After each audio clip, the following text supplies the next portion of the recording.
Let's see, what to do for my first video. Oh, I know, I'll do an AMA with my subscribers.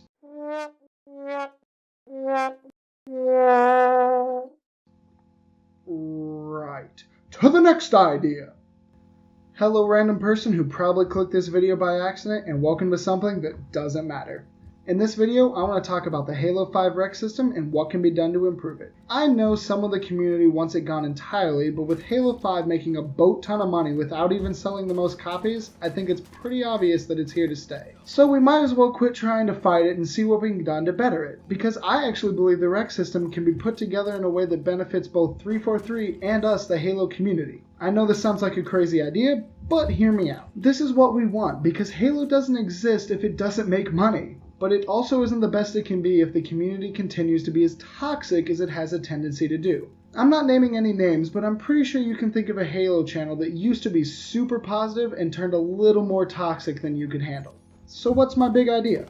Well, I think the Req system has a foundation of a good idea, it just failed to fully deliver. For what to add to it and to build upon it, we left to look no further than Microsoft's other big exclusive, Gears of War 4. Gears has a system in place where you play a game and you get gold, a lot like Halo's Req points. And just like the Req system, you use your gold to buy a variety of different packs. Both systems even allow you to scrap the things that you don't want. Now this is where the two systems start to differ themselves. With Halo 5 currently, everything you get rid of just turns into more Req points that go towards your next pack. And I think this is where a lot of the frustration in the community comes from, at least surrounding the Req points. Gears of 4 system is so much better, it makes Halo 5 system look like Battlefield 1. That system is completely ridiculous. Like, some random people get it at the end of a match, but I can play for like 5 hours and get 0 packs, and when I do get a pack, it's just a crappy basic skin. Just, you know what, just make those skins paid, and you can pay for the ones you want, and it's a more honest system than just being like, hey, we're going to screw you out of your money until you give us more money, and then that money's going to be turned into things you don't want. Just let me go and click on the skin I want and buy it. That would be, honest to God, a more hearty system, but anyway, I'm getting way off track. Back to Gears scrapping system. See, what you do in Gears is you play a game, you get gold, you use that gold to buy a pack, and anything you want in that pack gets turned into scrap.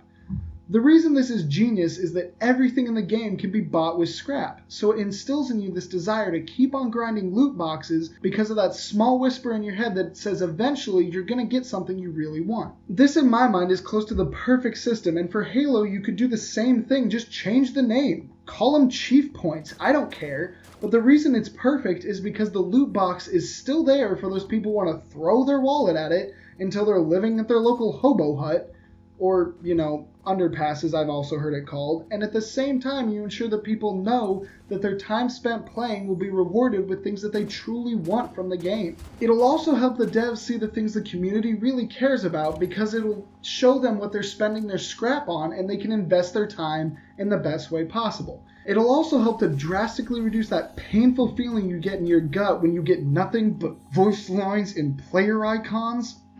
Weapon certifications. Because you know the things you don't want can work towards what you actually care about. And in this way, you can mold the game into something that truly shows who you are as a gamer as opposed to just how lucky you got. Now, if the devs are worried about profitability, just look at Gears of War. They're still making money. Or, for that matter, look at Overwatch. The system isn't quite as forgiving as Gears' since you only get about a loot box for every 20,000 experience. But even they are kind enough to let you straight up buy things when you get enough duplicates, because they understand that a grind is fine so long as you know that eventually you'll get what you want. This is Halo's main problem. There's no guarantee I'll get the one fish I'm after if my only option is throwing a spear over and over again into the ocean. And for the record, while you're at it, do something to legendaries, but that's a video for a whole nother day. Let me know what you think about what I've said down in the comments.